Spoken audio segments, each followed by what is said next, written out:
At makakapanayam naman natin ngayon si Attorney Eleazar Acagol, Municipal Administrator ng Carmen, Bohol.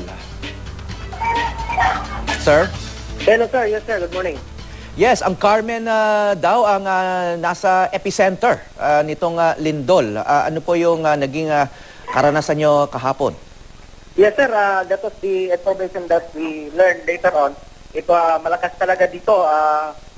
Sobrang pagyanig dito, but thank God, wala namang mga tao na namatay. Okay, kasi sa mga kalapit na bayan na dyan sa Bohol ay nagbagsakan po yung mga ilang simbahan at iba pa mga gusali. Ganun din ba yung nangyari sa mga struktura dyan? Yes sir, same here. Yung simbahan ko namin, bumagsak din yung gitnang party niya. It's not suitable na for hearing masses. At may mga bahay din, mga private houses na made of concrete materials na nagbagsakan din.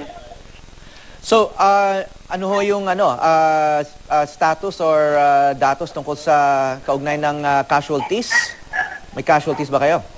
Yes, zero casualty po dito sa Carmen, sir. As of the moment, yung DRRMC namin, we are still gathering information, but thank God, mula kahapon hanggang ngayon, we have not yet received any information pertaining to any casualty, sir. So, parang milagro yun. Nasa epicenter kayo ng lindol, pero wala kayong casualties. Yes, we really thank God for that. Dyan yung sa Carmen, yung ang Chocolate Hills?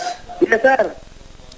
So ano yan, nagkaroon ba ng biyak-biyak sa Chocolate Hills? Meron bang epekto sa mga tourism facilities nyo dyan?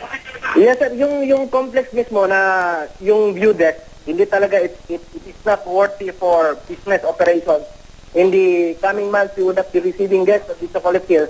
May mga hills na kasama doon sa view natin na nag-landslide dahil makikita dyan, dati green yung panawin niya, pero ngayon, puti na para siya... Sige, excuse me, Attorney Cagol, meron kaming breaking news ngayon.